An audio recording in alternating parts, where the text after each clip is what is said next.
না গণমাধ্যমে এসছে সেটা হচ্ছে যে 14 দিনেও আমেরিকা এবং ইসরায়েল ইরানকে ধরাশায়ী করতে পারেনি।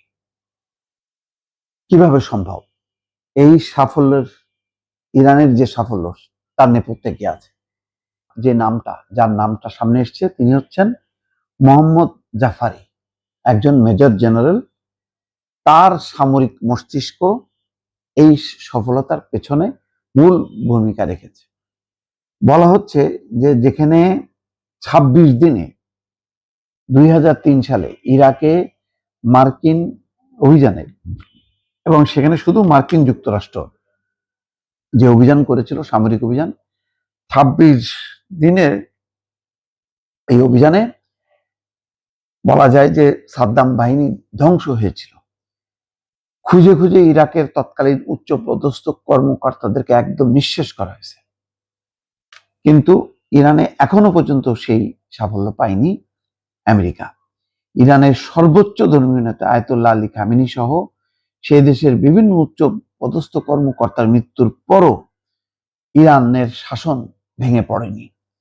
অনেকের মতে এর নেপথ্যে রয়েছেন মেজর জেনারেল মোহাম্মদ আলী জাফারি, যিনি ইরানের elite force Islamic revolutionary guard corps IRGCর প্রাক্তন কমান্ডার ইন চিফ পদেও ছিলেন। এ বিষয়ে আরো বিস্তারিতভাবে বলা হচ্ছে যে গত 28শে ফেব্রুয়ারি থেকে ইরানের বিরুদ্ধে শুরু হয় ইসরায়েল এবং আমেরিকা যুদ্ধ শুরু করে। অভিযানের পোশাকি নাম অপারেশন এপিক ফিউরি। ড্রোন, ক্ষেপণাস্ত্র ছুড়ে ইরানের সর্বোচ্চ পদাধিকারীদের খতম করেছে যৌথ বাহিনী।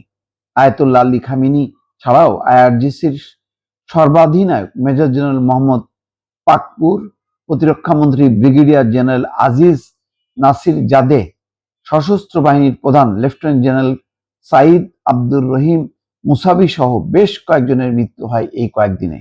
বলতে গেলে প্রথম দিনেই মৃত্যু হয় তাদের। Institute for the study of ওয়ারের প্রতিবেদন অনুসারে আমেরিকা ইসরায়েলের যৌথ হামলার উদ্দেশ্য ছিল ইরানের সশস্ত্র বাহিনীর মনোবলে ধাক্কা দেওয়া এবং তাদের সব সামরিক ঘাঁটি গুঁড়িয়ে দেওয়া। কিন্তু আমেরিকা বা ইসরায়েল কেউ এখন পর্যন্ত তাদের কাঙ্ক্ষিত লক্ষ্যে পৌঁছাতে পারেনি। আর তা সম্ভব হয়েছে জাফারির কারণে। তিনি ইরানে একটি ধারণা প্রচলন করেছেন। সেই ধারণার মূল মন্ত্রই ছিল নেতৃত্বের মৃত্যু হলেও ইরান যুদ্ধ চালিয়ে যেতে পারে তা নিশ্চিত করা। পূর্ব পরিকল্পনা অনুযায়ী বিভিন্ন বাহিনী এবং মন্ত্রক তাদের কাজ চালিয়ে যেতে সক্ষম হয়েছে। বাস্তবে তার প্রতিফলনও দেখছে বিশ্ব। যৌথ হামলায় দমেনি ইরান, বরং পশ্চিম এশিয়ার বিভিন্ন জায়গায় লাগাতার হামলা চালিয়ে প্রতিশোধ নিচ্ছে তারা, বিশেষত মার্কিন ঘাঁটি ধ্বংস করার লক্ষ্যে সংযুক্ত আরব আমিরাত, কাতার, বাহরাইন, কুয়েত এবং ইরাকে পাল্টা হামলা চালিয়ে যাচ্ছে ইরানি বাহিনী। দিন কয়েক আগে ইরানের বিদেশ মন্ত্রী পররাষ্ট্রমন্ত্রী আব্বাস আরাকচি জানিয়েছিলেন কিভাবে মার্কিন হামলা প্রতিহত করা যায় তা নিয়ে 2 বছর ধরে অধ্যয়ন হয়েছে। শুধু তাই নয়, আরাকচি বলেছিলেন তেহরানে বোমা হামলা করেও আমাদের যুদ্ধ পরিচালনা করার ক্ষমতায় কোনো প্রভাব ফেলা যাবে না। বাস্তবে তাই হচ্ছে যে যার নাম এসছে জাফারির নিখুঁত রণকৌশলে এখন পর্যন্ত এগিয়ে আছে, অথবা প্রতিরোধ গড়ে তুলতে পারছে ইরান।